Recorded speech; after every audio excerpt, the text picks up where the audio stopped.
Okay. I'd like to call our meeting to order for June 7th, 2021. I believe that the agenda stands as posted. There may be a few changes of how we're going to address a couple of things, but that the agenda, I believe, is complete. Could I hear a motion to approve Jim's meeting notes for this evening? So moved, Edna. Second, Melody. Thank you, Melody. All in favor, please say aye. Aye. Aye. Very good. I hope you've all had a chance to read our May 17th minutes. If I could hear a motion to approve. So moved, Edna. Thank you, Edna. Second? Second, Kathy. Thank you, Kathy. All in favor, please say aye. Aye. Aye. Aye. Okay. We have a few minutes before our first public hearing, and which brings me to a couple of things. I hope you all had a chance to read Alan's suggestions for how we might speed up our meetings, things of that sort. And one of the things that we had been discussing amongst ourselves, and Jim's going to put together a memo on exactly how we might do this, is many of the applications which keep, folding over and over and over that we keep having for public hearing are basically there because they need either Department of Health approval and or Department of Transportation approval, agencies over which we have no control. But we, to our satisfaction and our requirements, believe the application meets all the requirements and we're satisfied. So what we would like to consider and have us consider at our next meeting is a policy whereby we could do for type 2 applications, which do not require a seeker review beyond the fact that our normal review, but seeker is satisfied. They're mostly the residential ones, to be able to do a conditional approval that would be stamped and signed by me once I get the sign off from what's required, Health Department, if that's still outstanding, and or Department of Transportation. The idea is that so many of these things, as you probably noticed, keep coming back on the schedule for public hearing because we're waiting for something over which we have no control. So Jim's going to put something together for us to consider at our next meeting that we might wish to try.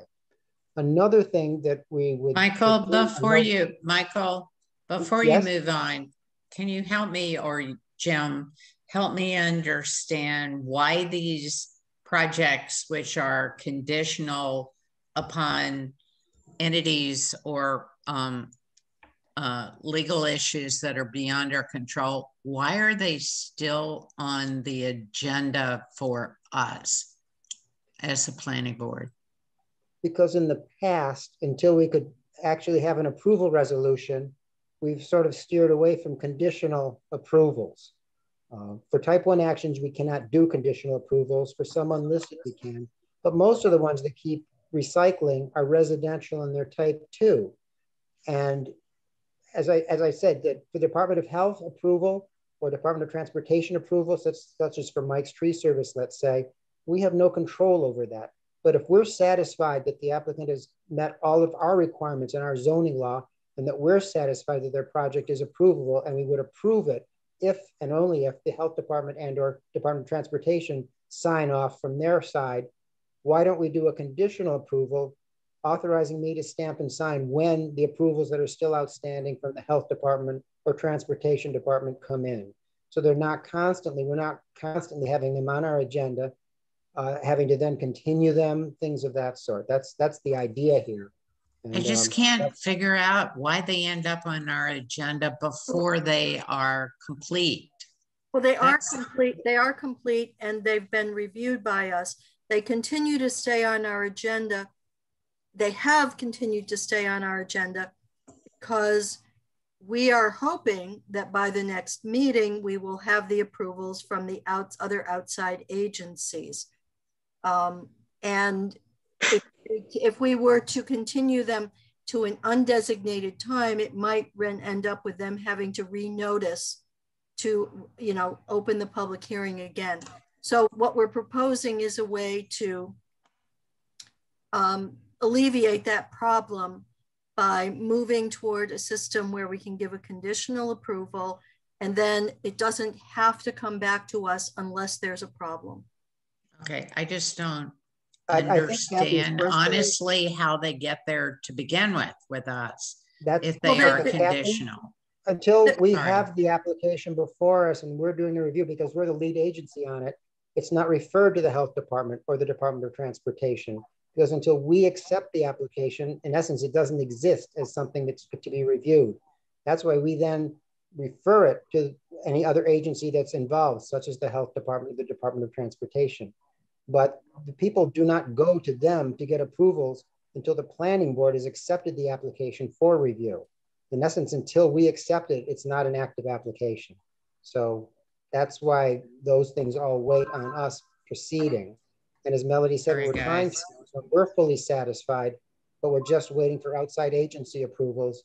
We don't really need to have them come back before us again and again and again, because we're just waiting for those outside agency approvals. The other thing, May yes, I Edna. say something? Yes. Well, first of all, many people don't realize that they need a Board of Health approval until they come before the planning board. That's true. Number two, amongst the things that take our time, to me, this seems to be on the small end. You know, it's just, we're going to continue it. It takes a couple of seconds to do that. And third, I rather like the idea of knowing whether somebody got a Board of Health approval for something that came before the planning board. Okay. Well, I can certainly tell everyone when the approvals finally come through. There's no problem there. But Jim's going to put something together for us to consider at our next meeting and see if we feel comfortable doing that. We're not going to take any action on that tonight. And we'll just see what Jim comes up with. Well, and I'm presuming, Michael, that Jim will send out his draft to everybody in advance of the meeting, so people will have a chance to look it over and come to the meeting prepared to ask questions. Oh, absolutely. Absolutely. And there's another thing that we've discussed for some time. We often get held up by public hearings when for some reason someone doesn't show up or whatever, and we sort of sit here trying to think of things to say. We checked with John Lyons, and what we can do is we can basically say something such as, all public hearings will commence at 6:45. We don't have to give them individual times. Legally, as long as you say the public hearing portion of the agenda is going to start at, say, 6:45 or say 7 o'clock, that's adequate notice as to when those public hearings will start. And that'll allow us to do things like referrals from the ZBA, referrals from the zoning enforcement officer, new applications, which often can go very quickly to a procedural resolution. So we're not just sitting here twiddling our thumbs. So once again, that's a recommendation that we can discuss at our next meeting and to see if that's something we're comfortable with doing. That's pretty much what I had tonight. I don't know, Jim, if there's anything you wanted to add, or Melody or any other members of the board. Can I just ask one quick question? Yes. If we're able to try out this preliminary approval, would that free up an agenda for us to have more files come through us on a shorter time span, if you will? Does it let us see more files by doing that? Yeah. That's what I was getting at. Well, at the very least, it might not leave us. I think in our next meeting, or one in July, I think we have 7 or 9 public hearings scheduled, things like that.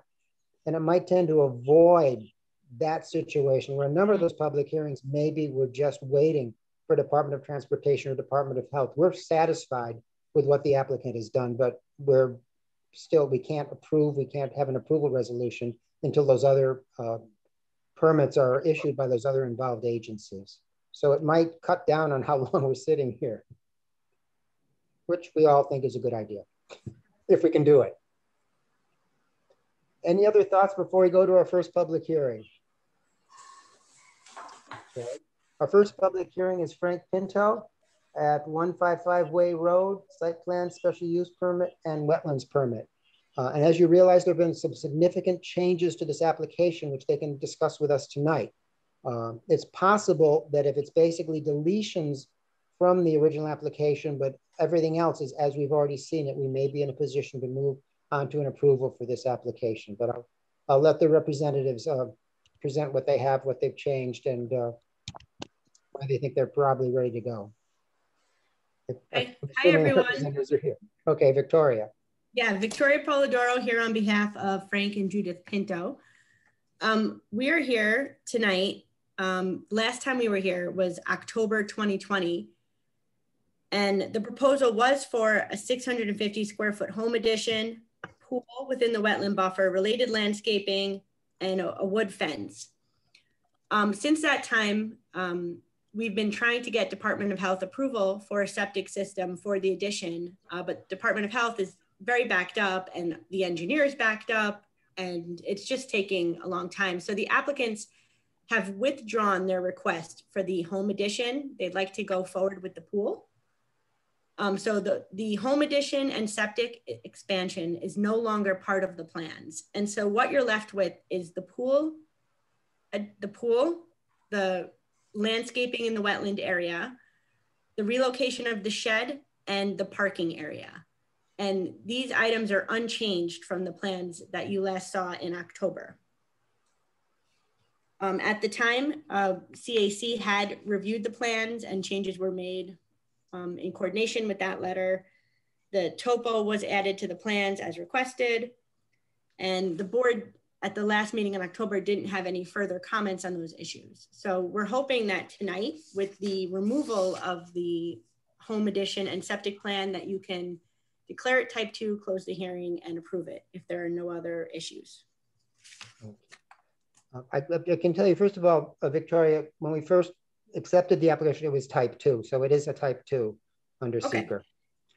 The one thing I believe that has been added is just additional plantings, screening plantings. That appears to be, is that in response to the CAB comments? Yeah, the CAB had asked for, I think those were actually added in October, but they had asked for a few additional plantings in that area. And so those were responsive. Questions from members of the planning board? Okay, is the CAB representative here? Do they have any further comment they'd like to make? Jim, any members of the public wish to speak this evening? Let's see. If there is anyone, please put your name in the chat box and let me know.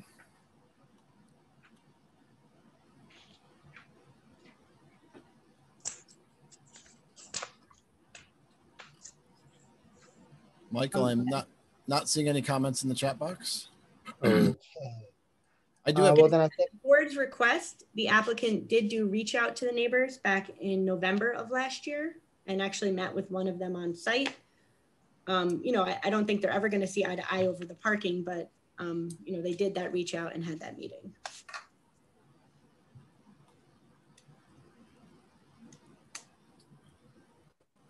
Are we?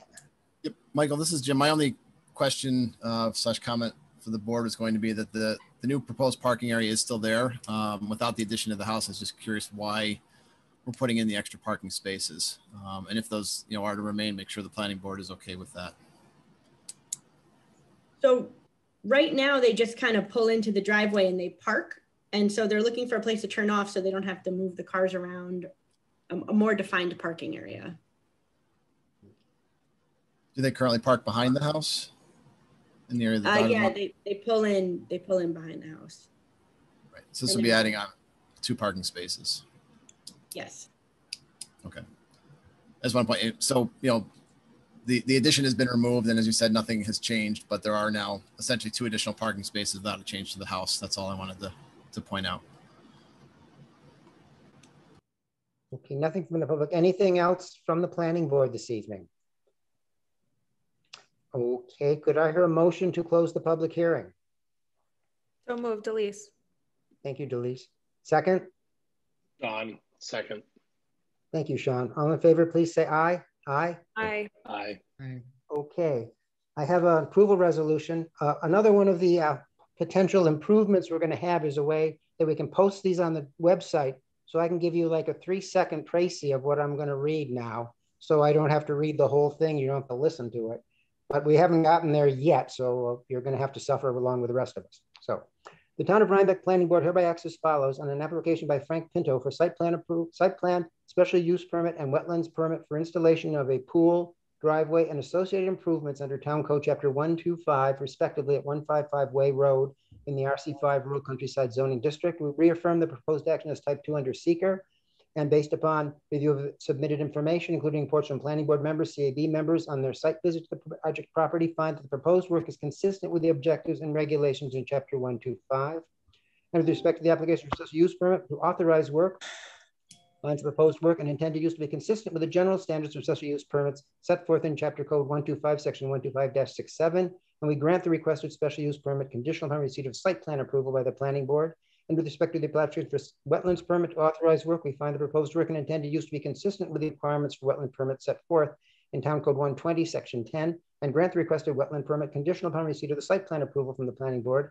And with respect to this application for site plan approval, we find the proposed work and intended use to be consistent with Town Code Chapter 125, Section 75, and approve the applications inclusive of the application materials and plans by John Petrosone, PEP LLC, dated May 18th, 2021. And we authorize the planning board chair to stamp and sign the above cited site plan upon the applicant's satisfaction of the below conditions and requirements within 6 calendar months of the adoption of this resolution.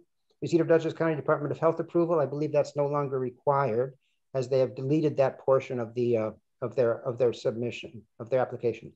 Submission of the above cited site plan in the form and number cited specified within Town Code Chapter 125, Section 12578B, except as may be modified to a lesser number by the chair in consideration of filing and distribution requirements, payment of any outstanding fees and reimbursable amounts due to the town of Rhinebeck related to the review and processing of applications subject to this resolution, and receipt of all approvals, authorizations, or certifications required herein or from other town, county, state, or other agency as required to undertake the proposed actions. Could I hear a motion to approve, please? So moved, Melody. Thank you. Second? Second, Delise. Thank you, Delise. Any discussion? I will poll the board. Melody? Aye. Sean? Aye. Joe? Aye. Delise? Aye. Kathy? Aye. Edna? Aye. And I vote aye. Okay, Victoria, as soon as you get the final plan for me to stamp and sign, they will be able to get a building permit. Great. Thank you so much, everyone. Very welcome. Okay, our next public hearing is Scott Lyons, 6961 Route 9 minor subdivision. Is there anyone here representing Mr. Lyons?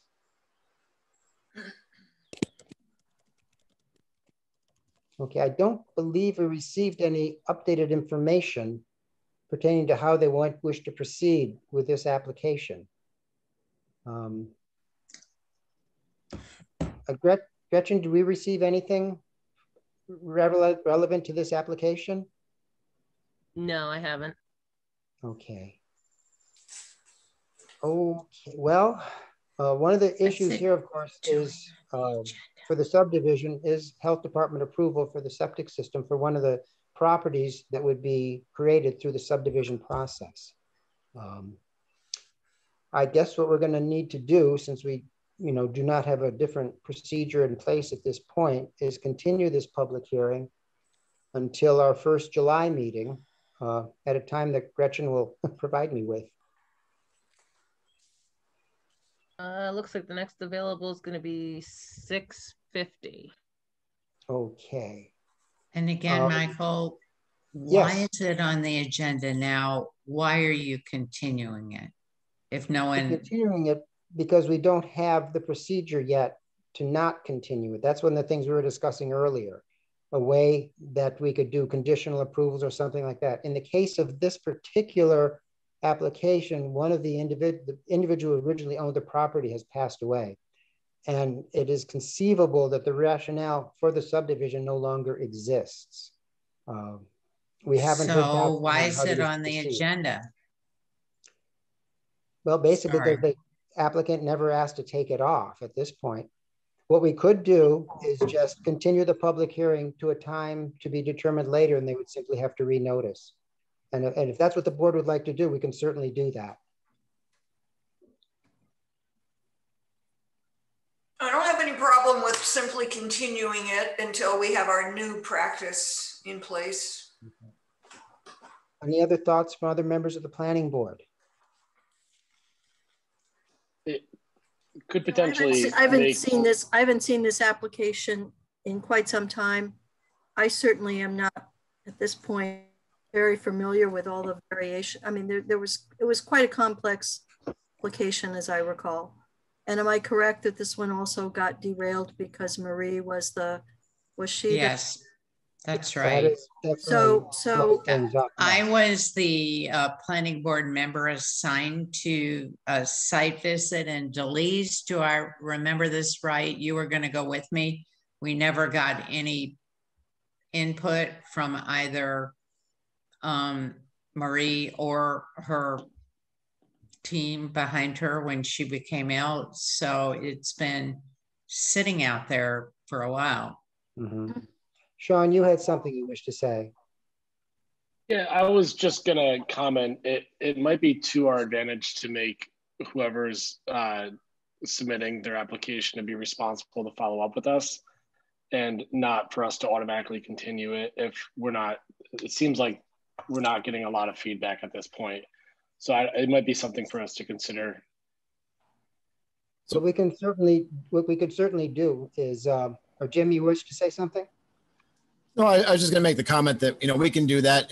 But when we do make people, just so you're aware, when we make people renotice, there is an additional time and costs associated with that for the applicants because they have to go and remail everything and send it back out again. So as well as I think the newspaper ad. So just, you know, just to keep in mind that it does add time and cost to the applicants.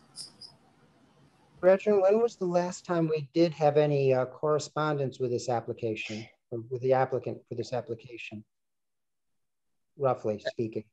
I believe at our last meeting he had presented. Yes, he did. No. Well, it was. But it there was were things he No. wasn't sure about because he was trying to fill in for Marie and help out, but he wasn't sure of all the things that we had requested prior because he couldn't talk to her.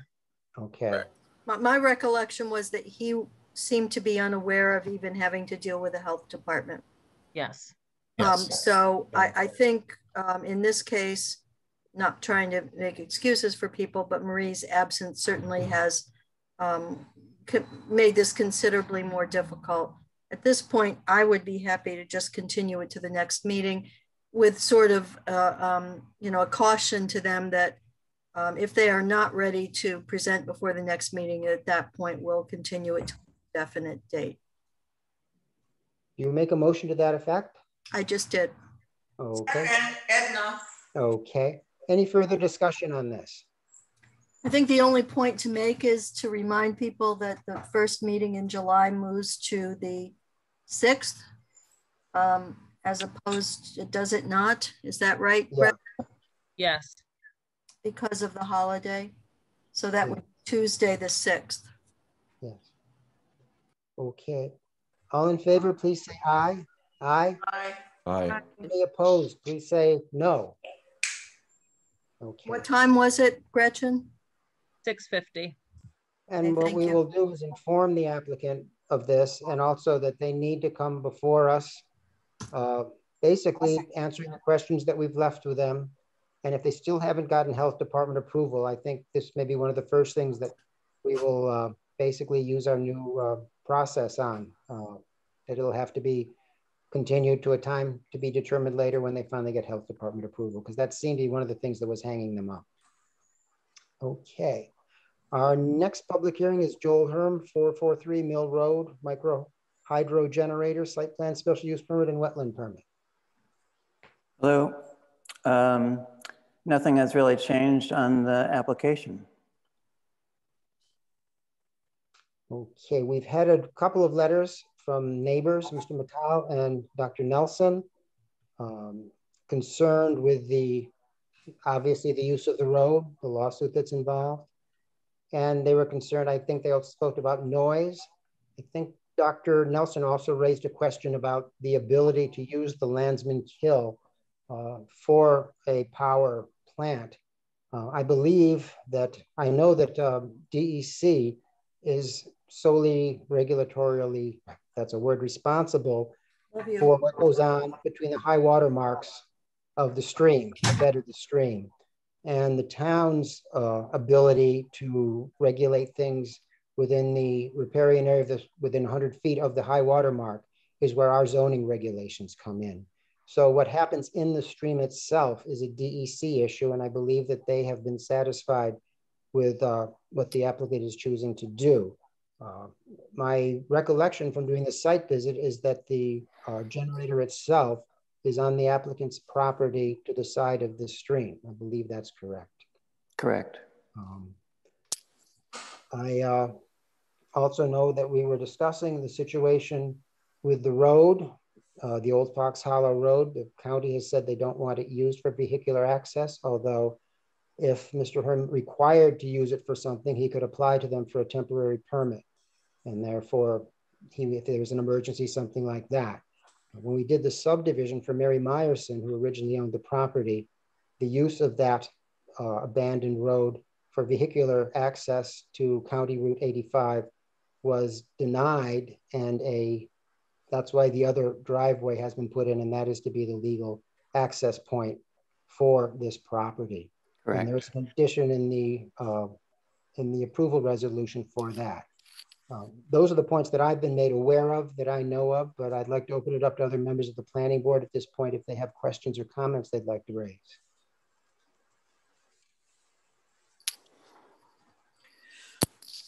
Nothing? Well, where are we on use of the road? Mr. Hart, have you agreed that you're not going to continue to use the road for motor vehicles? Yeah, several months ago, I put in a letter to the board saying that to install the micro hydro, I would only use the approved driveway to bring in any personnel and equipment to install the micro hydro. And what about other use? Sorry? What about using that road with motor vehicles for other purposes? Have you come to some conclusion on that? We met with Nick and Preetha several weeks ago, maybe a month ago, and hopefully we can work out a neighborly agreement with them. But that has not happened. And I will say that, you know, the use of the road seems to be a totally separate matter from the microhydro special use application. Edna, in the draft approval resolution, we do have a line under, with respect to the application for site plan approval and the authority of me to stamp and sign, that per the Dutchess County Department of Public Works traffic engineer, access to the property must be taken from the existing driveway on Mill Road. That is part of the approval resolution. I'm sorry? And Michael, that is any and all access? That is not simply for the installation of the micro hydro? That is for any vehicular use of the road. The county does not want that used for vehicular access. If there's some reason why Mr. Herm needs to use it for that, he can apply to the county DPW for a temporary permit, as many of us can do if we have something going on, someone's bringing in septic equipment or something like that, a tank or something, they can't use their normal driveway, need to come in and do something else. Or for emergency. Or for emergencies, yes. But that does not allow Mr. Herm and Mr. Mattel to come to a separate agreement about the use of the road. No, it does not. Okay. Any other questions? Could you on the screen put in the language on the drive or the access road language? Yeah. Michael, Jim? Jim, can you put up the draft approval resolution? Yes, doing that in a second here. So I'm just curious why we're tying the road issue to the micro hydro. It seems like it's kind of a pile on. It just doesn't seem like it's quite clean. Well, no. So, Joel, so as Michael said, there's two issues here. The first one is that, you know, you've agreed and the board is going to require that access for this project be taken from your existing driveway on Mill Road, as the county has stated needs to be done for this project. The county has also stated that access to your property needs to be done through your existing driveway, though, as Michael again stated, you could get a temporary access permit for that. However, for this project, the planning board, at least in the draft resolution, has stated it again, as you said, that you will take access from Mill Road. So for this project, the resolution states that you will take access from your existing driveway and references that county letter, but that county letter still stands, that they've stated you can only have one access on the road. Understood. Okay. Any other questions from members of the planning board or comments? Okay, any members of the public wish to speak this evening? And we would request if you can keep it to 3 minutes. It would be much appreciated. So what I put up on the screen are just a few of the kind of requested housekeeping items regarding public hearings. Again, we're working to try and tighten things up a little bit as we move forward here. And just ask if you wish to speak, either raise your hand or note in the chat box that you'd like to do so. We'll call upon you and ask you to state your name and address for the record. Please keep it to 3 to 5 minutes if you can. Please only provide new comments. If something has been discussed or issued previously, the planning board has heard it and they have taken it under advisement. Please direct your questions to the planning board or the applicant's representative, which in this case is Mr. Herm himself. And just so everyone knows, if we have issues moving forward, we may remove you from the meeting. I've never done that before. Hope we don't have to do that moving forward. So those are the housekeeping items we have for this. And with that, Mr. Nelson, if you'd like to unmute yourself and just say your name and address for the record. Yes, this is Bert Nelson, 463 Mill Road in Rhinebeck.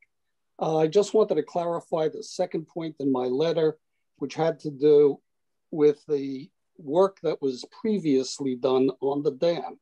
And I appreciate what Mr. Trimble pointed out, that the DEC has authority over in the waterway work.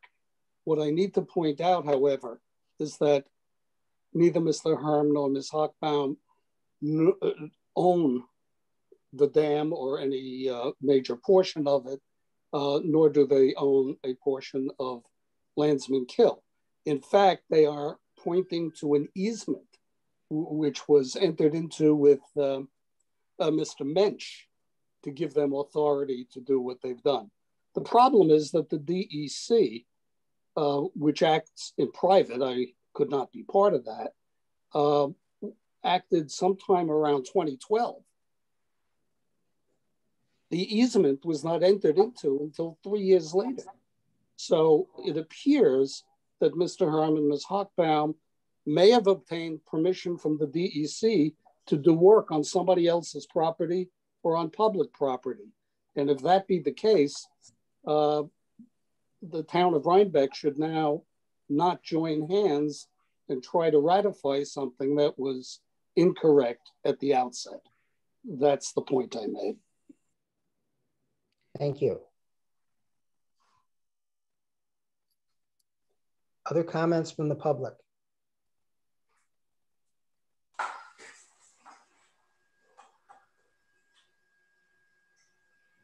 Yes.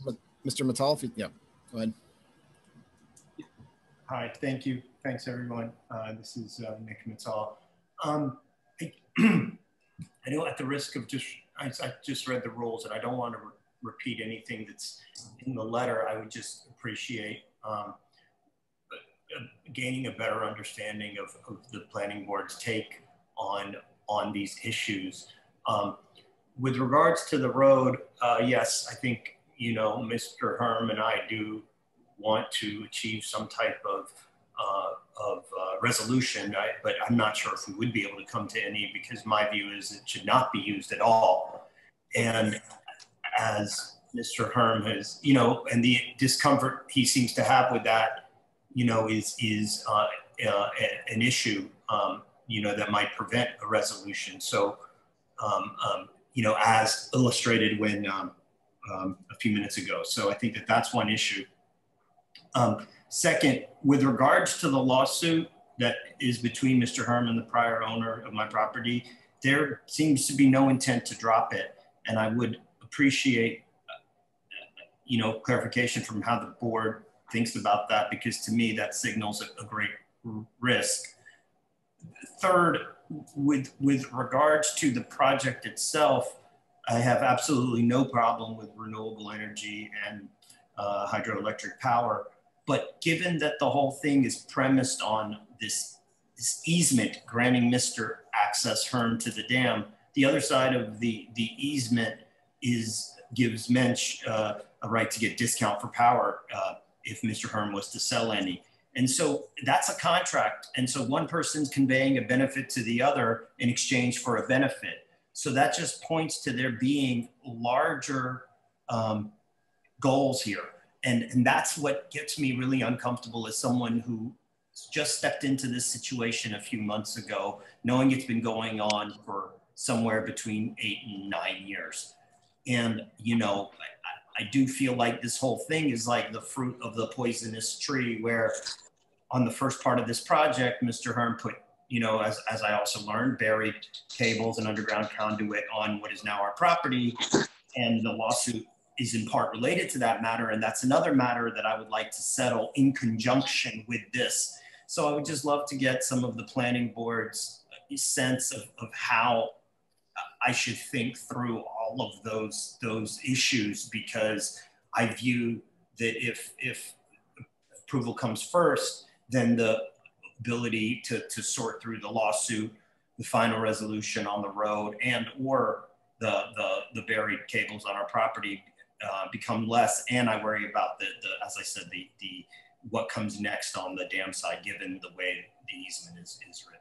So those are my concerns. Thank you so much. I apologize. No, not at all. Thank you. Other public comment? Anyone else wish to speak this evening? Michael, I have a question. Yes. For my guest, for Mr. Herm. The DEC granted a permit. To whom was it granted? To myself and Susan. But at that time, you did not have the ability to put it into place. Is that correct? Because you did not yet have the easement? Well, Dr. Nelson is incorrect. All the work that was done to repair the extreme breach of the dam that the Menches and I do own jointly was on our property. You can see in the concrete in the plan section there is on our property. And regardless, you know, it's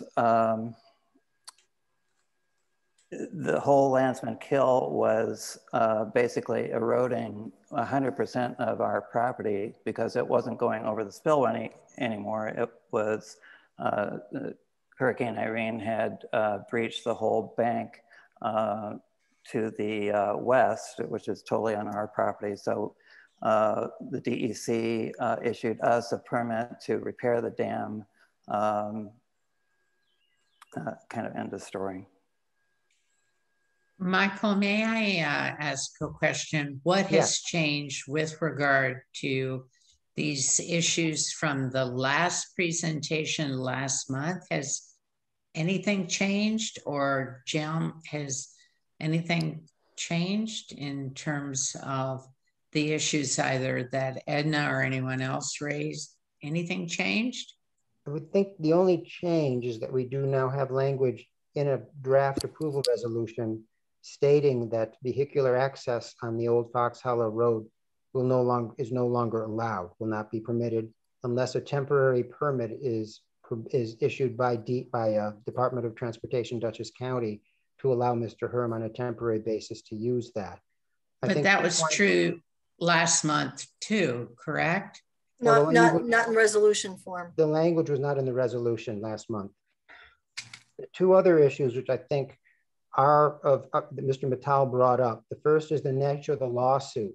I'd like to ask John Lyons if, since there is a lawsuit regarding a portion of the property of subject of this application, does that lawsuit prevent us from proceeding to an approval resolution?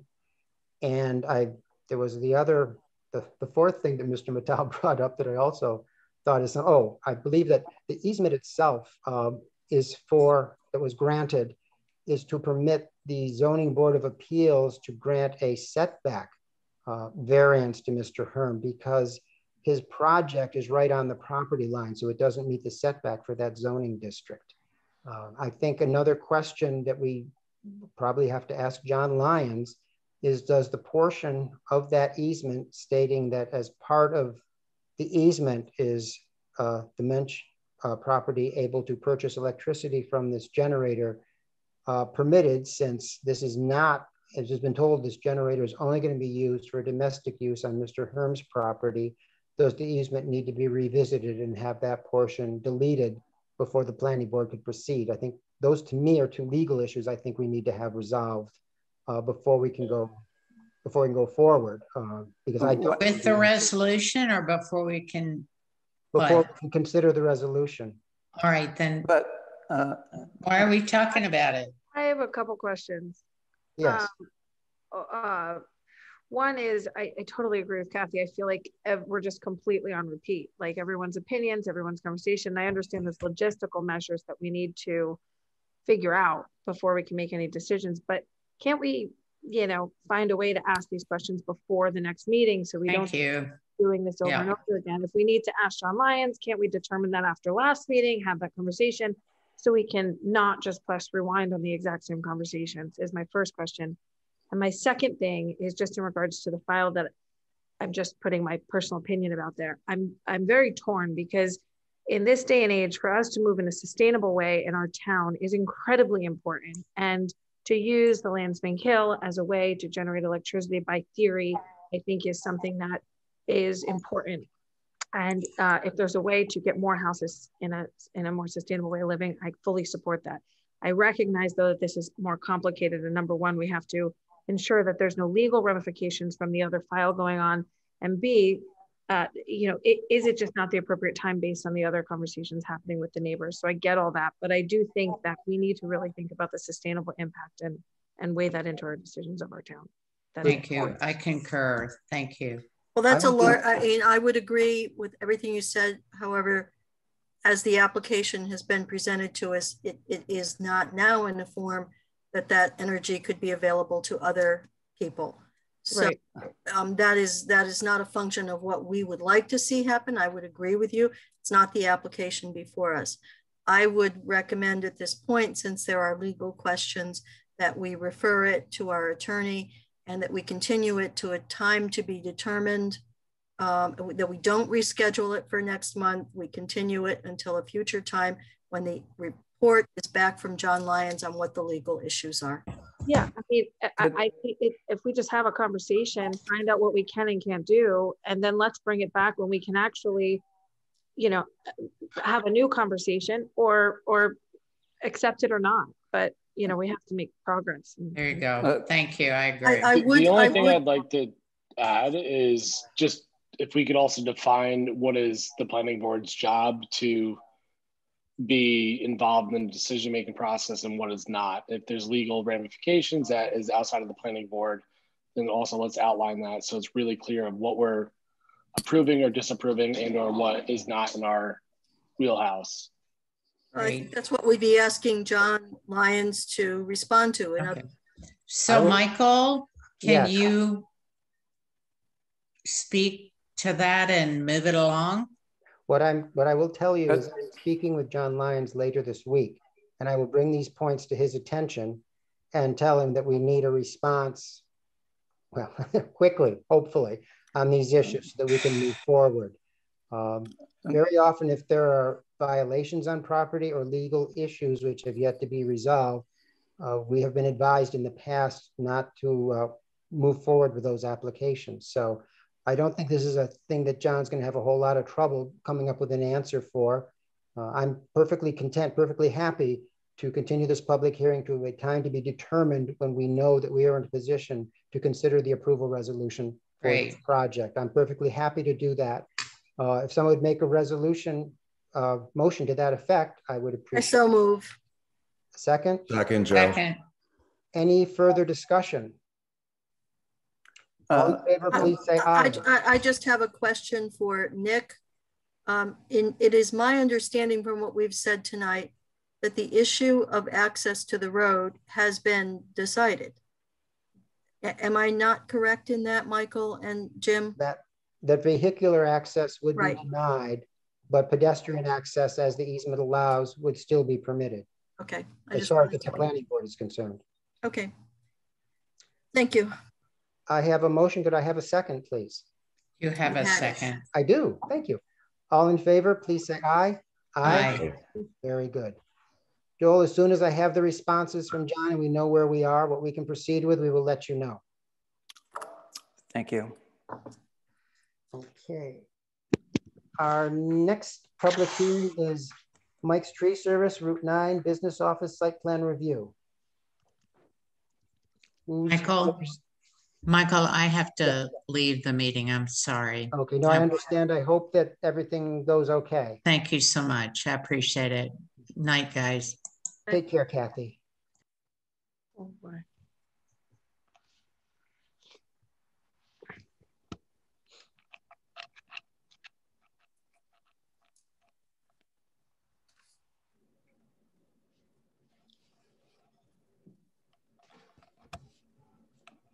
Is the applicant or the applicant's representative here?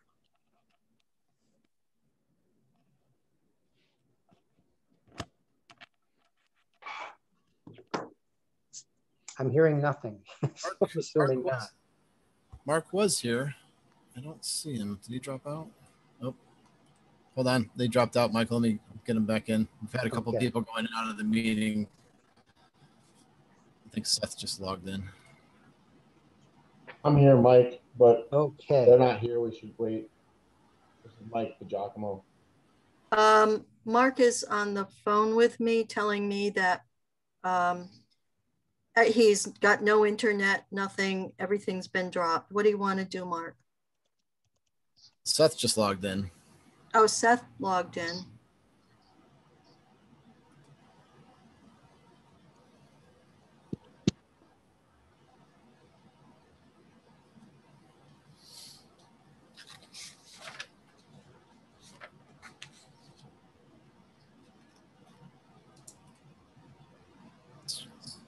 Okay, is Seth going to report that or you want me to?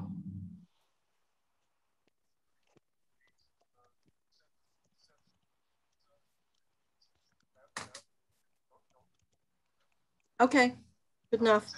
Bye. Is Seth on the line?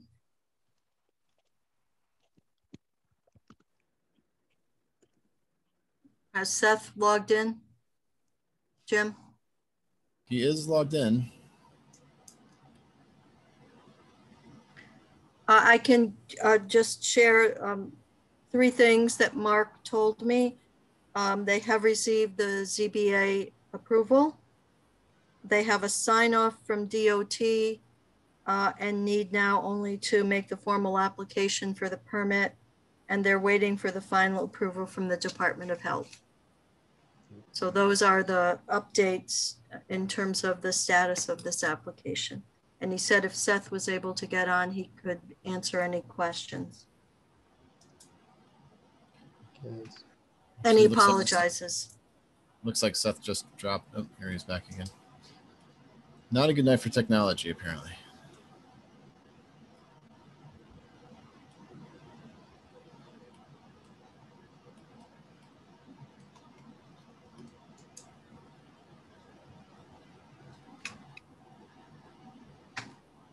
Let's give Seth another minute or if anything comes up.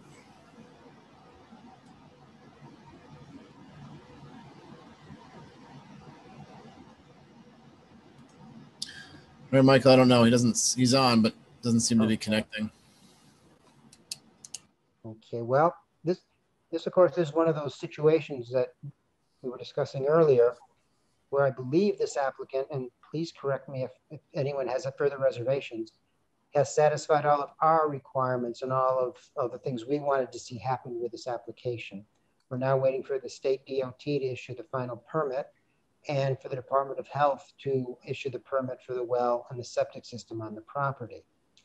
This would be one of those things that in the future, once we see what Jim puts to us, and if we're happy with that, we might feel like we're in a position to give a conditional approval to this project since we're waiting for involved agency permits that which we have no control, but that all of our conditions and all of our concerns that are within our purview have been met. Since we haven't officially adopted a means of doing that, of giving conditional approvals under specific conditions, I think we're in the position here, since I don't think we're going to hear anything more from the applicant's representatives, and I don't think there's any other new news on this, to continue this public hearing. I would assume we would continue it until our first July meeting to keep on track. Could we in this case make an exception and continue it to the second? I know it's kind of out of the order in which we do things, but would we be able to continue it to the second June meeting? Gretchen, we have 9. Right? We already have 7 public hearings, and I don't know how many new applications we're going to get. Okay. That would be painful. We try to delay this to the end of this meeting just to give them the opportunity to connect. Yeah, we can do that. Well, it isn't going to change. I mean, right, isn't going to change what we're lacking. Right, they still don't have the DOH approval, and you said, Michael, the policies haven't changed. So unless you wanted to do a conditional approval on this one, it doesn't change the status of those outside referrals. Well, the 2 things that have changed since the last meeting are the approval from the ZBA and the sign off from DOT. Right. So while they don't yet have the permit from DOT, I mean, how significant is the sign off, Michael? Is that virtually? I think the sign off is the same thing. That getting the permit is paperwork. It's just, something to put in the file. The sign off says they approve and they have no problem with it, and they will be issuing the permit. Really, the only thing we have here is Department of Health holding this up. I am the one certainly who felt last month that with 3 things outstanding, we should continue. Since 2 of those have been satisfied, I would be content to give a conditional approval pending Department of Health, their approval. Any members of the planning board prefer not to do that tonight?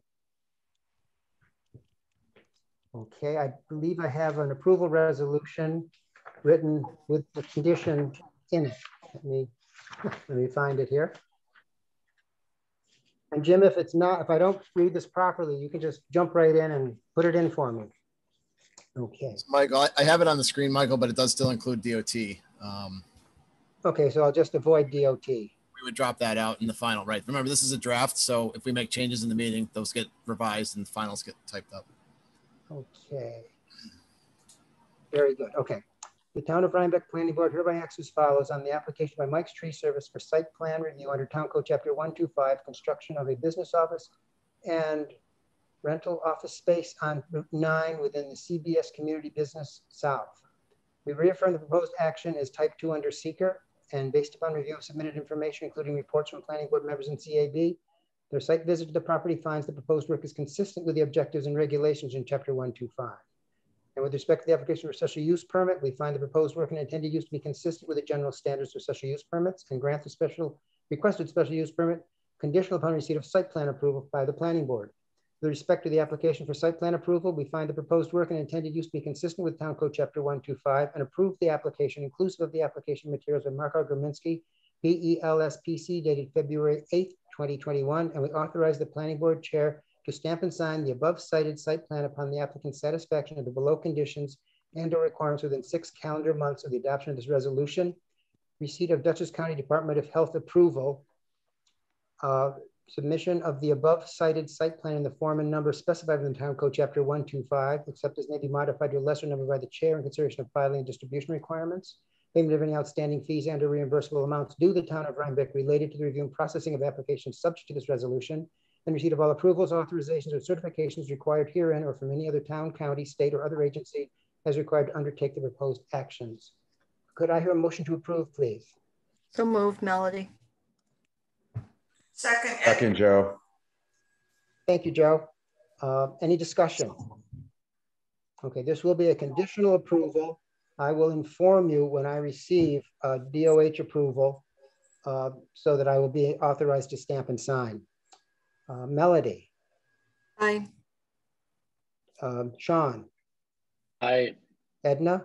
aye. Joe. Aye. Elise. Aye. And I vote aye. Okay. Michael, maybe I would just suggest, I mean, normally when Gretchen receives something like that, she just automatically forwards it to planning board members. So maybe it's just easier when she gets that to just do it and then we'll know. Okay, very good. That would, yes. Well, we got that final approval. Okay, we have one more public hearing. Jeff Baker, 1010 Route 308, single family dwelling, site plan review and special use permit.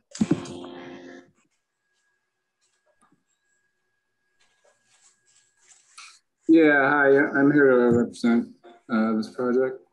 Yes. Yeah, so we went to the ZBA last month. There's 3 variances that we need and seem pretty favorable. They set the public hearing for the 16th. So we're waiting on that. Delise and Joe came out for the site visit.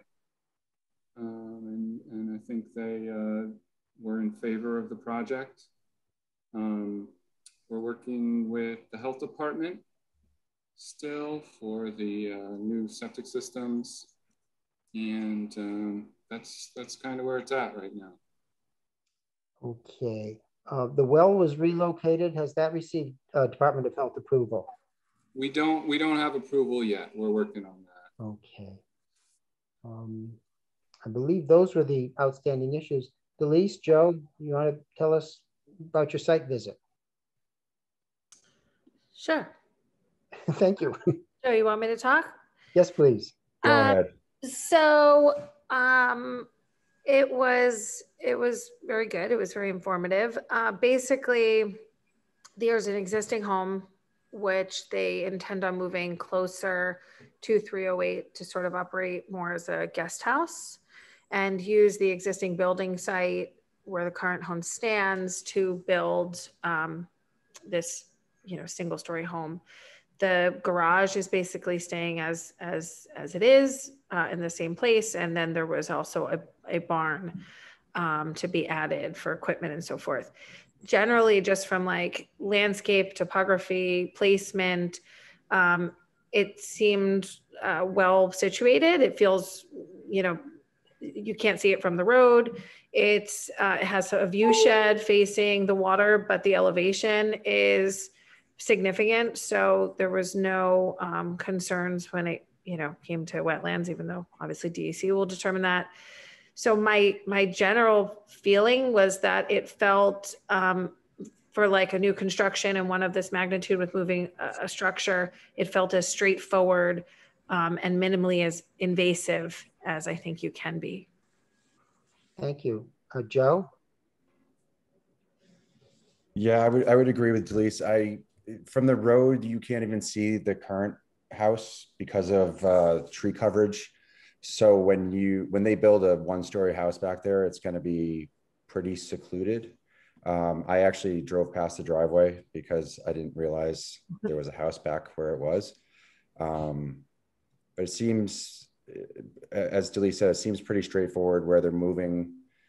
The current structure seemed like it made sense as far as on the property, but I didn't see any issues with what they're proposing. Okay. I would just point out that because the existing structure is being moved closer to the road, it's technically a guest house, if you will, that will not be placed behind the primary structure. But even from that place, which there's no structure currently, it's already a cleared area and the view shed is still protected from the road. So it shouldn't, it's not like a gatehouse or something that's really close. It still has really well buffered from the general public. And the variance is basically because they're moving that guest house closer to the road than the proposed primary structure. So what the variance is for. Okay. I don't recall if there were any other issues.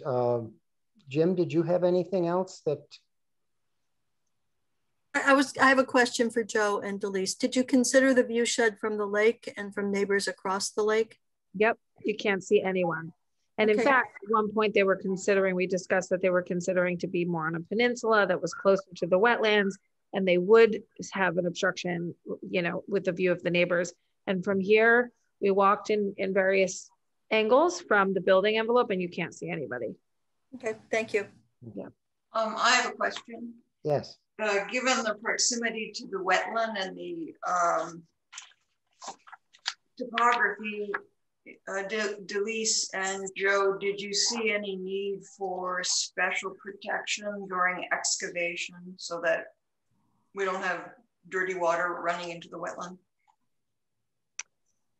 From my perspective, it actually, like if I look at the visual map here, it actually feels much closer than what it felt like when we were there. Both between the elevations, but also when you're up high, it's quite level. It doesn't feel like would be a tremendous runoff, you know, in that direction. It certainly didn't feel that way to me when I was there.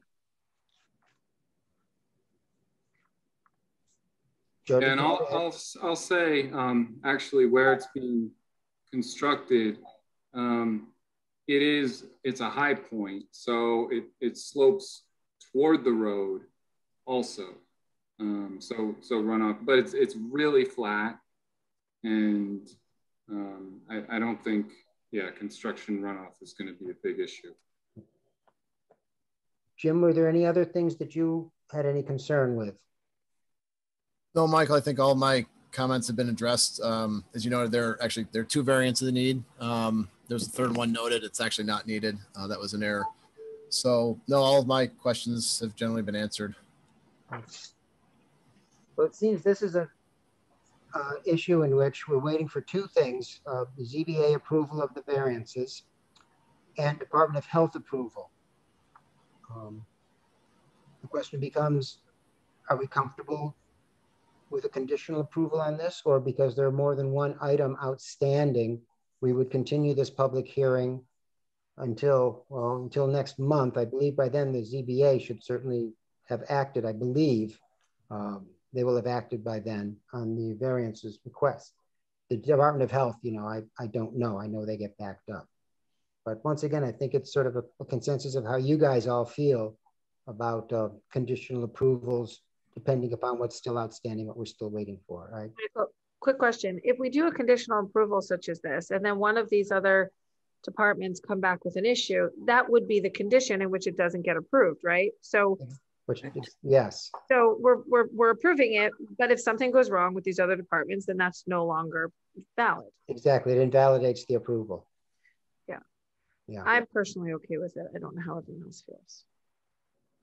Do we know when they're next before the ZBA? Yeah, the public hearing is scheduled for the 16th. Of this month? Yeah, so next week. So that is simply the public hearing. Yeah, I already went before them and made the presentation. Okay. And they took a site visit as well.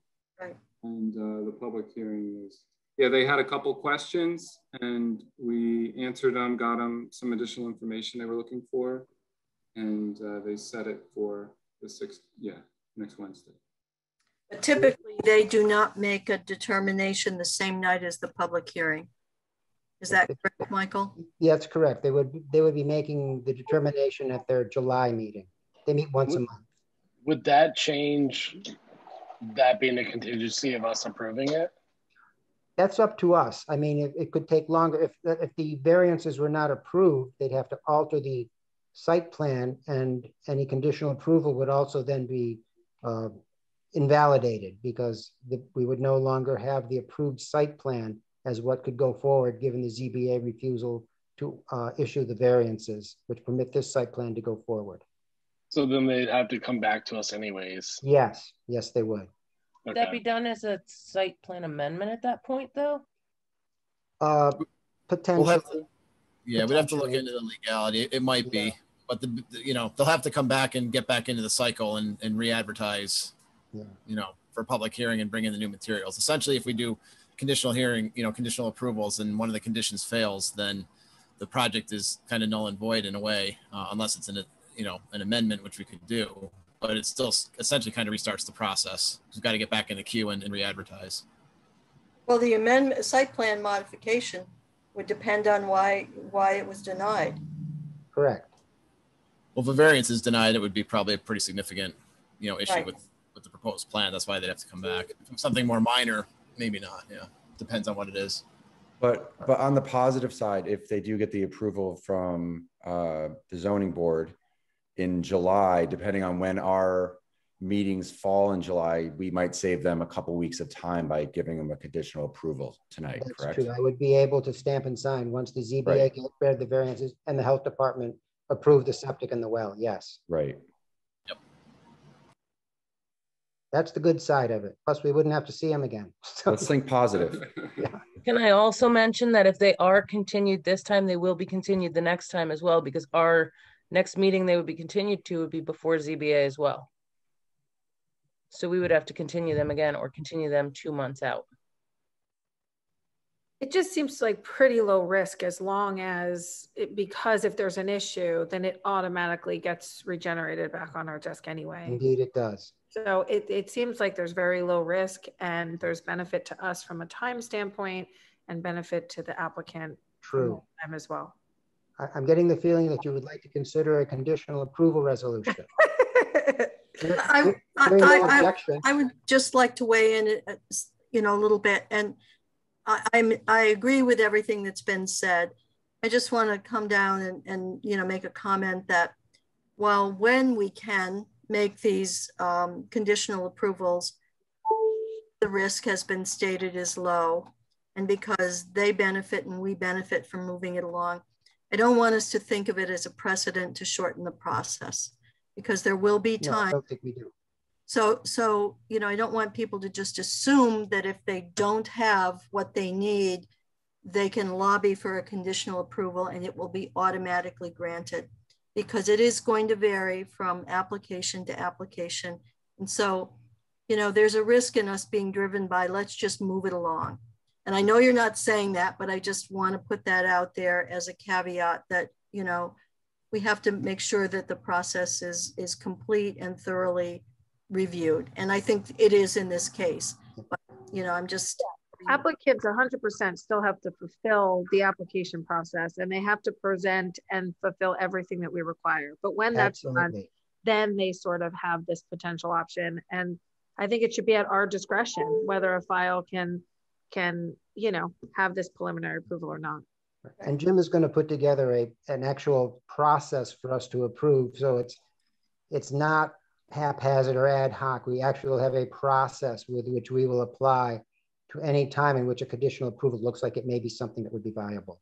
So it will not be, done in a sort of an arbitrary manner. We'll have an actual procedure to follow before we do it.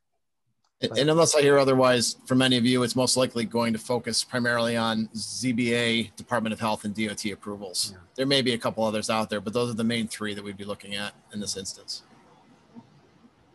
Pretty much everything else is something that we have to approve of ourselves. And if we haven't approved of it yet, we obviously aren't going to give a conditional approval on something that we haven't approved of.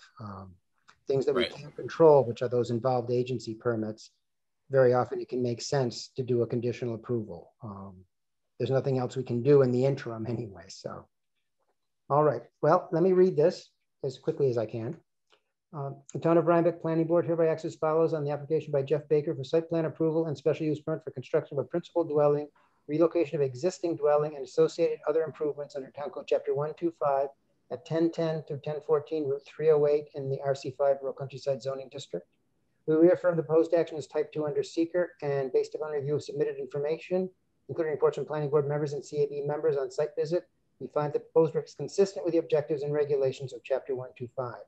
With respect to the application for special use permit to authorize installation of a privacy fence. No, I don't think that's what we want. The special use permit to construction of a principal dwelling and relocation of existing dwelling and associated other improvements.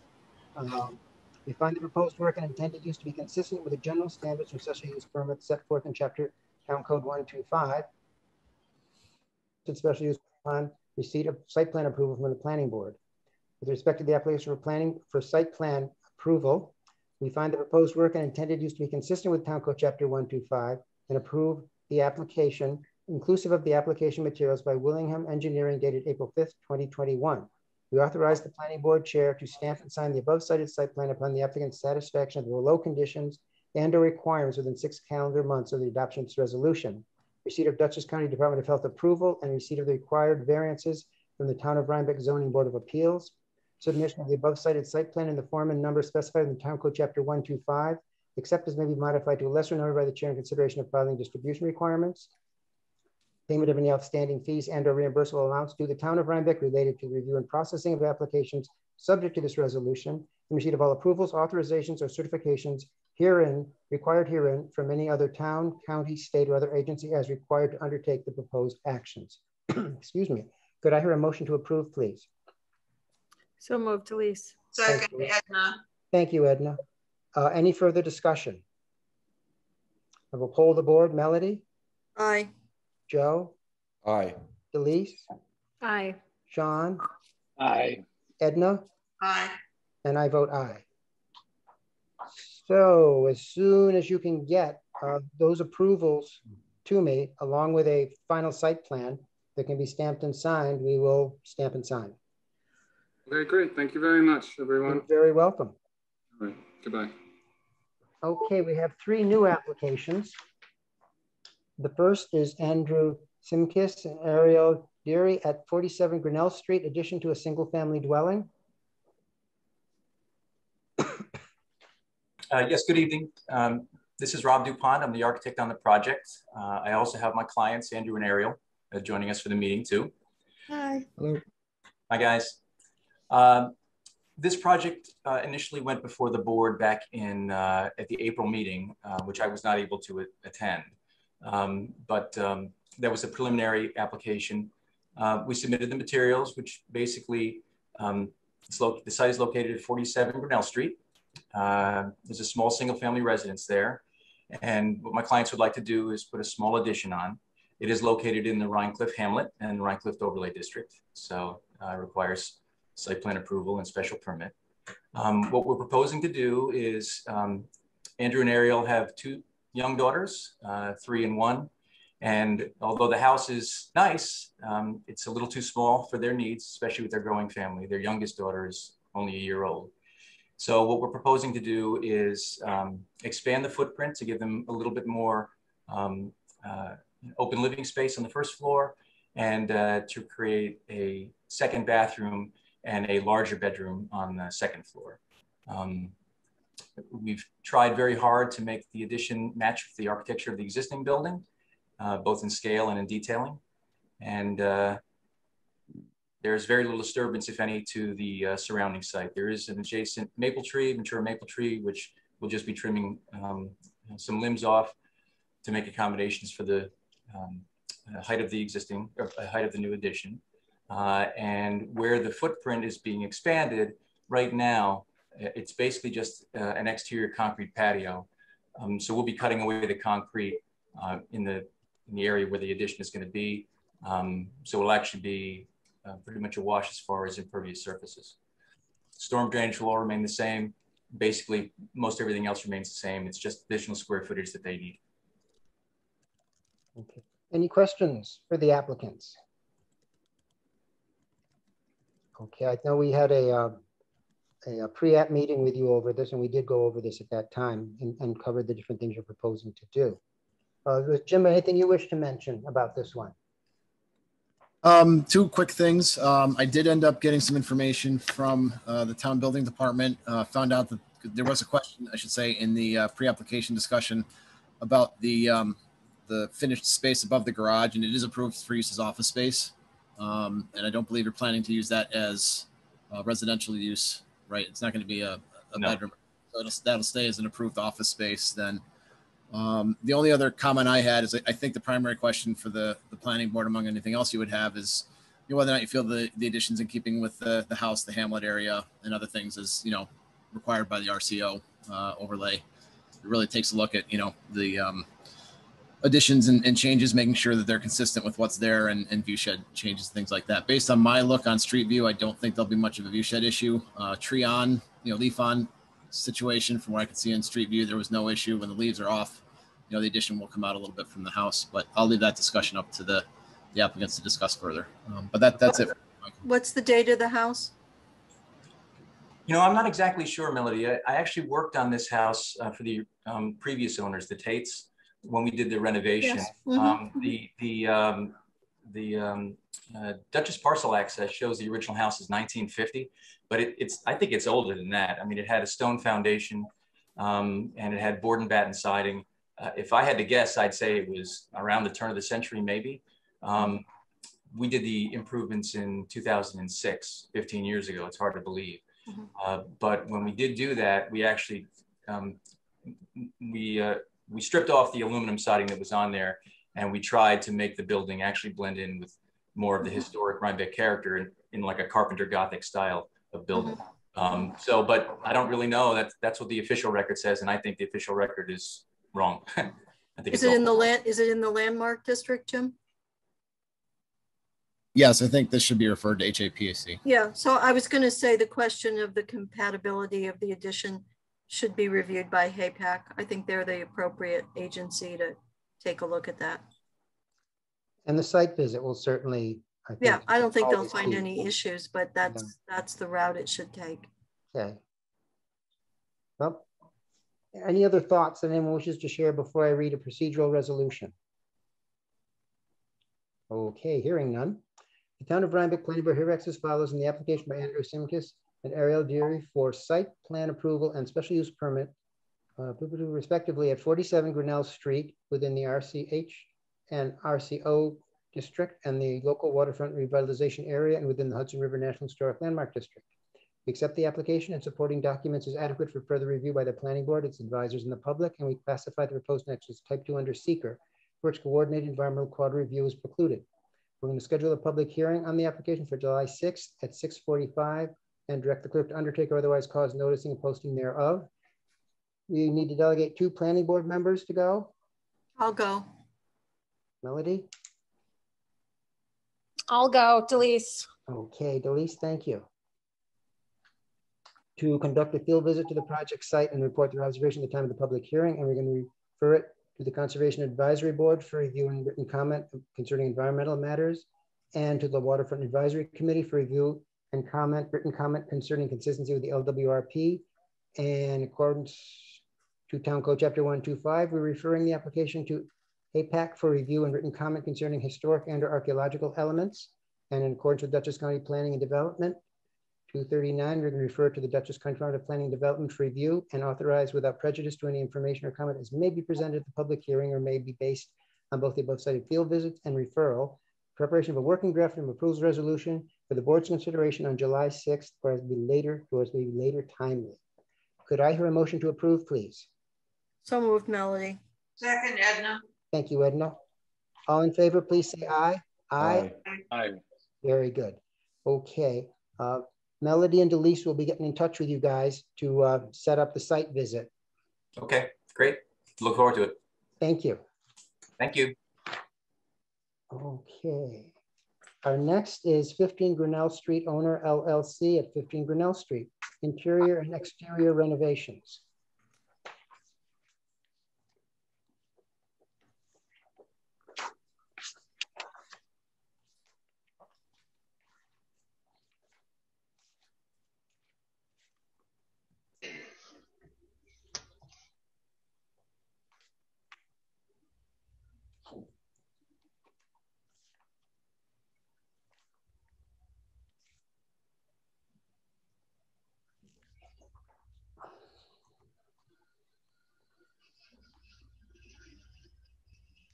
Warren, does this work for you, or would you like a different? Yeah, this is fine, Jim. Sure. So this cover sheet here has a site plan based on an older survey, but the building shape and size hasn't changed. The house exists. It was probably built in the late 19th century, but there's very little historical evidence for what the house looked like at the time. And in fact, when the landmark district was documented, in the 70s, this was listed as a non-contributing structure. And it's interesting, that came up in the previous application too. I don't necessarily always agree with what Neil Larson concluded when he wrote he had an awful lot of properties to cover, and he couldn't devote a lot of time to every property. But it's quite correct that an older stone foundation certainly will give you an indication of a property, but it could have been that at the time that they were documented, they didn't look particularly historic. Many of them had later siding or many changes. And that's certainly true for this particular house. which really bears no resemblance to what it originally looked like, but I haven't been able to find any photos or other documentation for that. But what I will tell you is we're working with the existing house footprint, and for the most part, the footprint of the decks around the house, the only thing that we're proposing to add in terms of that coverage is on the north side. We've enlarged the deck to make a covered porch on the first floor with a balcony above it, which is off on the left in this view, but appears in some of the other views. But basically the footprint of the house and its foundation are as it is now. There is an existing garage. It was added later. We're not proposing to do anything to the garage at this point, but we're trying to improve the appearance of the house and make the plan a little more workable. So we're putting a full second story on the north end there, the gable that's sort of running parallel to the porch. And we're taking the deck around the house and putting a roof over it. So it is a porch at the main level. It sits on a hill facing Grinnell Street, and of course, Grinnell Street, of course, the river. The lower level is just a cellar. There are no plans to do anything more with it. It's a low ceiling and not a very attractive space with dirt floors. So that will just remain a cellar for utilities on the south side, and on the north side, it's just a crawl space. On the main level, living space. I believe at one time this was used as a group home in conjunction with maybe some of the other properties in Rhinecliff. And then more, either before that or after that, it was rented out as a single family residence. And that's what it was most recently. And that is the intention to make it, is a viable single family residence. So there are living spaces on the first floor, bedrooms upstairs, no increase in the total number of bedrooms on the property. But we hope an improvement in how it looks. Questions for Warren?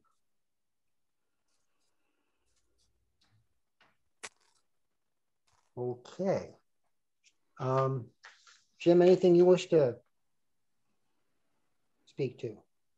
No, Michael, my comments for this are really the same as they were previously. I think the questions will come down to whether the planning board feels the exterior work is in keeping with the character of the hamlet, and that this should go to HAPAC. And I think if people saw a picture of the current house, they would see what exactly is going on here. And I do have a picture I can show if you want.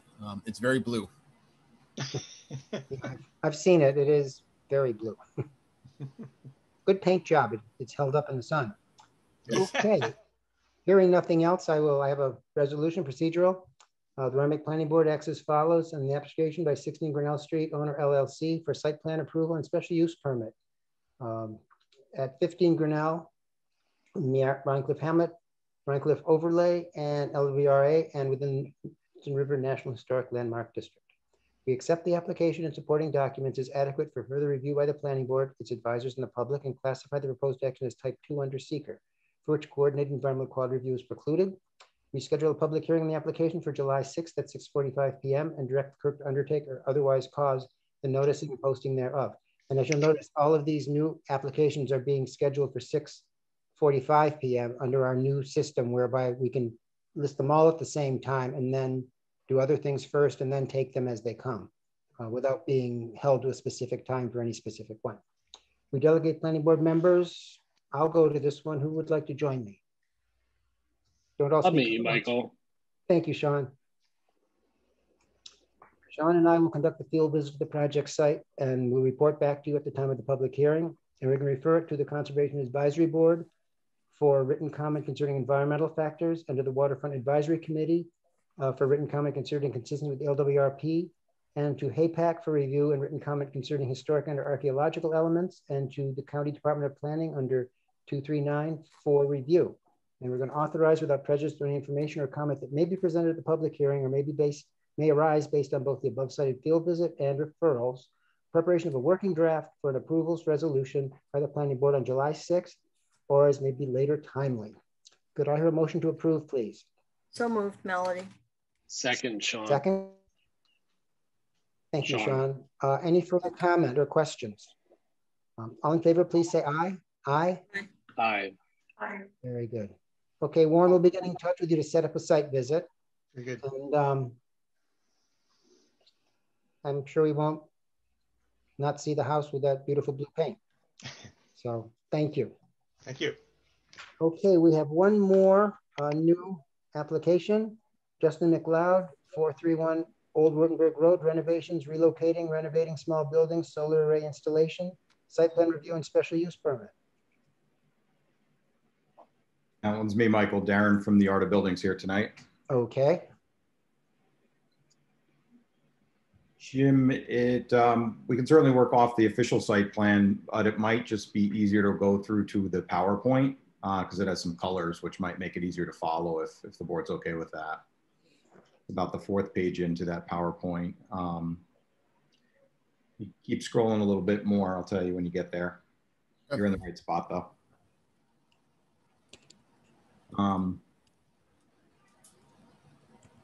Let's stop there, I guess, where it says existing site plan. And then I'll take you to another slide that shows a little bit more in way of what's proposed. So just to orient everyone, 531 Old Wurtemberg Road, which is essentially at the 4-way intersection between Wurtemberg Road, which continues into Old Wurtemberg Road, and Primrose Hill, which turns into Schultz Hill Road. So this would be the property right on that corner there. And what we're talking about is 11.06 acres in the RC5 zone. And basically what we're proposing is a reimagining of the site. Right now, the site has a lot of the massing centered around the house.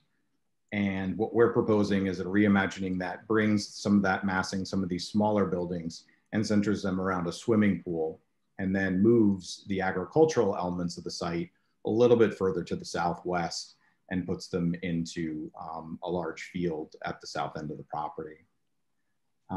There are currently 5 buildings at the site, really 4 buildings at the site. 1 and 1A are a main house and an existing addition. The main house was built roughly in 1810, and the 1A portion there is an existing addition, sort of an insensitive addition that was put on in the 1990s. Building 2, we call the Little House, and that building, again, mid 1800s construction, basically just, you know, it's been called a summer kitchen before, but we can't find any evidence that it was actually a summer kitchen. Building 3 is a larger barn, again, mid 1800s. And then building 4 is actually a run-in shed built much more recently, 1990, maybe 2000. And building 5, back to that mid 1800s, is an old poultry shed. So Jim, if we scroll down just a few more slides, what's most important is what we're proposing to do in terms of relocating these buildings on the site.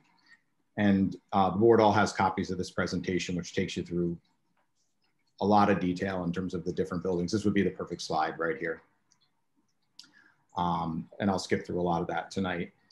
But back to these same color schemes, same numbering patterns.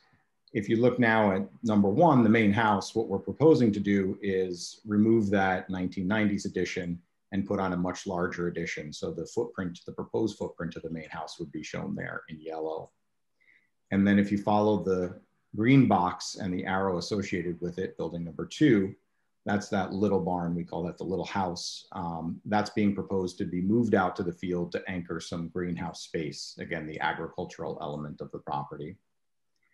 Then building number 3, which is the largest barn on the property, an old timber frame barn, is being proposed to just move and flip in orientation out towards the pool.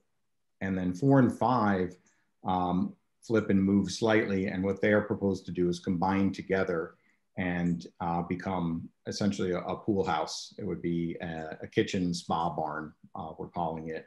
It would have a bathroom, it would have a sauna, it would have a kitchen, a full kitchen, and a plunge pool element to it. And then if I backtrack to building number 3, that's being proposed as a detached accessory dwelling. And that was at the suggestion of the board because it sort of, it walked like a duck. So we made the call to just call it a detached accessory dwelling. We'll propose 1 bedroom there, but primarily that building's going to be used as a home gym, a yoga studio, that type of thing. But the owners did like the idea of you know, calling it a detached accessory dwelling because any future owner might consider it to be one, and they could certainly use an extra bedroom space on the property. And then if we back up to building number 2, like I said, just something that's going to anchor a future greenhouse addition off of it. So the addition would be largely glass, and we'd be moving the small barn out to the field to anchor our agricultural element. Additionally proposed is, if you look at the box sort of that starts at building 5 and 4 and continues around, that's basically a boxwood hedge. And in the center of that is a swimming pool, an 18 by 40 swimming pool. And then the little rectangle off to the side of that is an in-ground hot tub. And that's proposed at 6 feet by 8 feet. And then just off the screen here above our box of 1, 2, 3, 4, 5, there is a 2,000 square foot solar array, which is being proposed to serve the energy needs of the property, in addition to some Tesla batteries, which would serve for backup power. You know, also notable is some reconfiguration of the circulation plan on the site.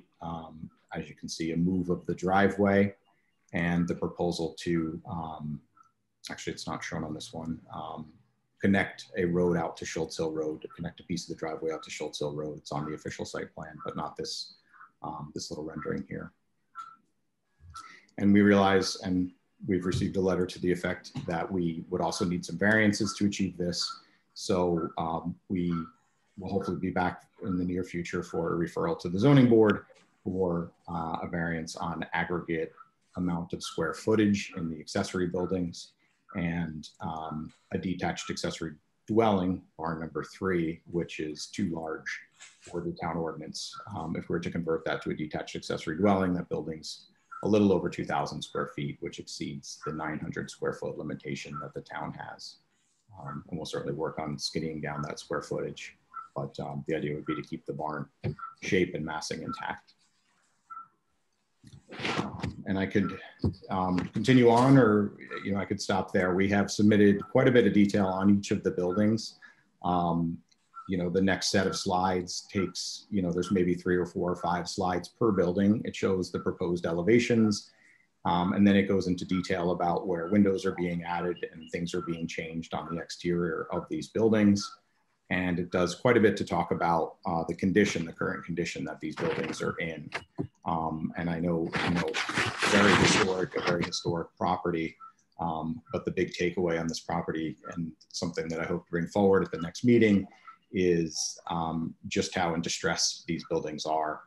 Not only are they severely deteriorated due to water and insect damage and lack of footings and just age, and showing that through various things like racking and bulging walls and rotted members, but they've also been substantially modified over the years. There's quite a bit of asphalt shingle and pine siding that came from a lumber yard in the very recent history. Aaron, is the National Register nomination attached to the application? It is. That's part of it. And so is our independent archaeological study that we had commissioned. And the board had also, at a pre-application conference, asked for a tree survey. So that's included as well. Okay, thank you. Questions for the applicant?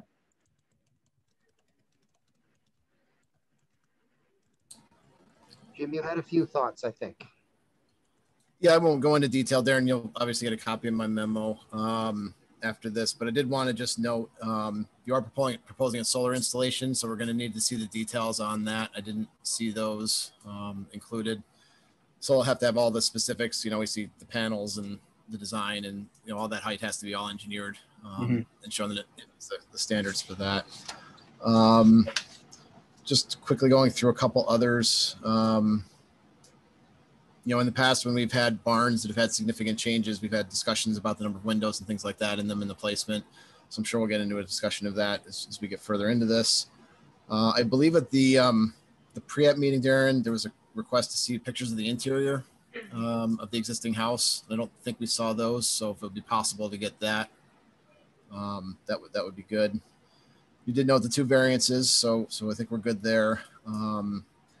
And the only other comment that I had at this point, and I haven't gone through all the material, like you said, you did submit a lot, but it looks like you actually have 5 curb cuts proposed on 2 different roads. And you talk about kind of the one main driveway coming in, but it looks like you're still proposing driveway or drive, I guess you'd call it, around the existing field.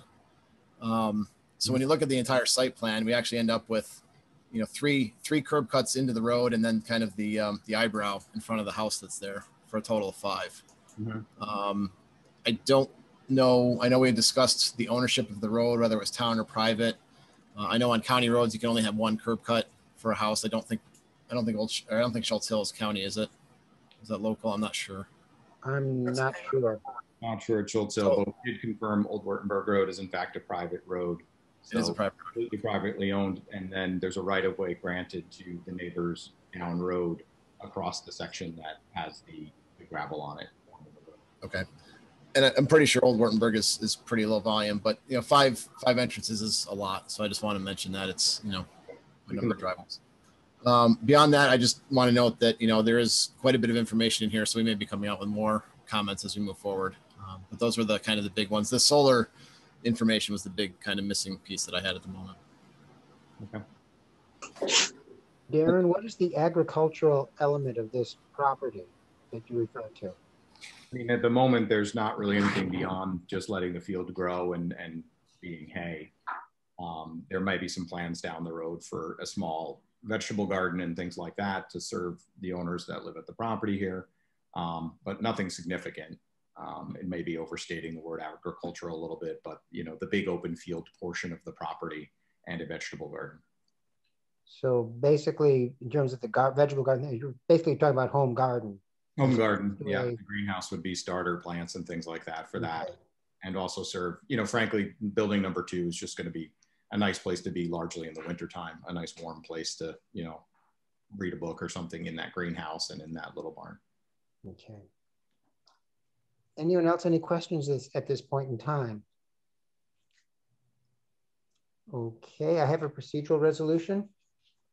The Town of Rhinebeck Planning Board hereby acts as follows on the application by Justin McLeod for site plan approval and special use permit under Town Code Chapter 125, respectively at 531 Old Wurtemberg Road within the RC5 Rural Countryside Zoning District. We accept the application and supporting documents as adequate for further review by the planning board, its advisors, and the public, and classify it as type 2 under seeker, for which coordinated environmental quality review is precluded. We're going to schedule a public hearing on the application for July 6th at 6:45 p.m. and direct the clerk to undertake or otherwise cause noticing and posting thereof. And we're going to delegate planning board members who would like to go on this visit. I'll go. Melody? I can go. Who else? Joe, you got it. Is it? I can go. Okay. Michael. If more than 2 people want to go, that's okay. As long as we don't have 4, so we don't have a quorum. So if someone else would like to go, they're certainly, you know, I actually visited this property many times over the years, so I'll let Joe have it. Okay, thank you, Delise. Melody and Joe will conduct a field visit prior to the project site and report on their observations at the public hearing. We're going to refer it to the Conservation Advisory Board for review and written comment concerning environmental factors.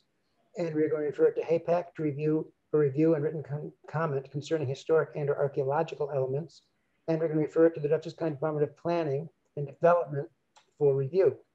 And authorize without prejudice to any information or comment that may be presented at the public hearing or may be based or may arise based on both the above subject field visit and referrals, preparation of a working draft of an approvals resolution for the planning board's consideration on July 6th or as may be later timely.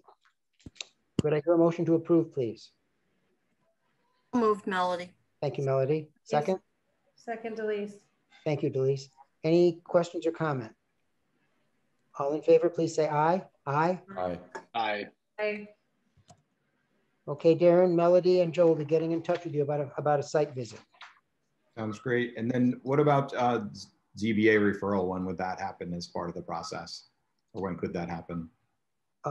You can do the ZBA concurrently with your planning board review process. The one thing that would ZBA to give the variances before the planning board consider an approval resolution. And of course, if the variances weren't granted, then you would have to modify the application. For sure. Because we've already submitted for the ZBA, so hopefully that's complete and we can, I would assume maybe next meeting or something. Okay.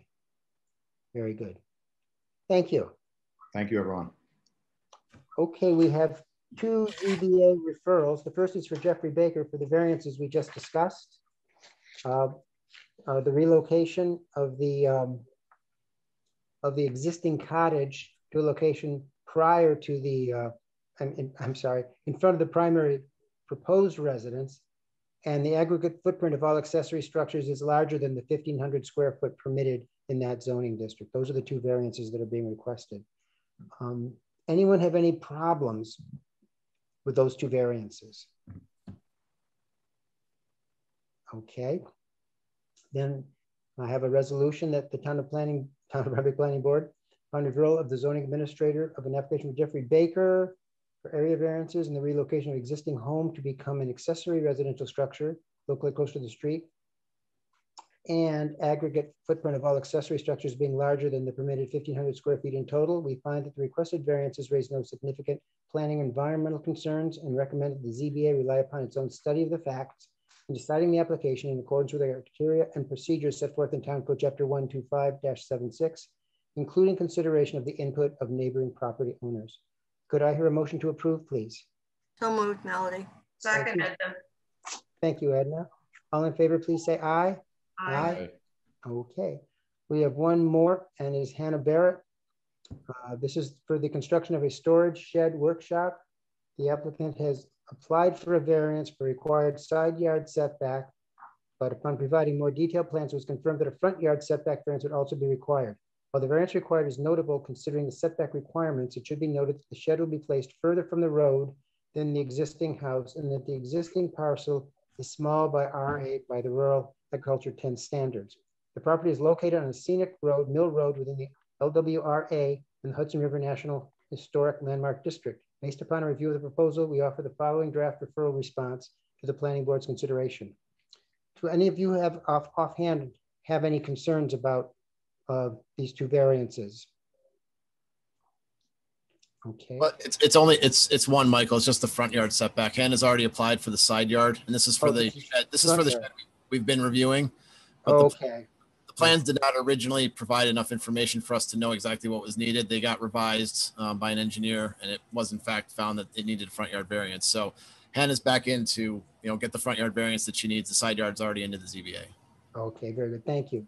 The Town of Rhinebeck Planning Board, upon referral by the zoning administrator of an application by Hannah Barrett at 317 Mill Road in the R8-10 zoning district for a front yard setback variance, finds that the required variance raises no significant planning or environmental concerns, and recommends that the ZBA rely upon its own study of the facts in deciding the application in accordance with the criteria and procedures set forth in Town Code Chapter 125-76, including consideration of the input of neighboring property owners. Could I hear a motion to approve, please? So moved, Sean. Thank you, Sean. Second? Second, Joe. Thank you, Joe. All in favor, please say aye. Aye. Aye. Very good. One last thing, we'll say what you're going to try to do is prevent you from having to listen to me read all these things. And we think it is appropriate and legal if we get all the resolutions onto the town website within a certain time period prior to our meeting, and inform people at our meetings that that's where they will be found. And in which case I could then just give you a brief summary, because we all get the resolutions along with Jim's meeting notes. So we will have the full resolution to read before you come to the meetings, but it will preclude the fact of me having to read all these things and basically bore you all to death.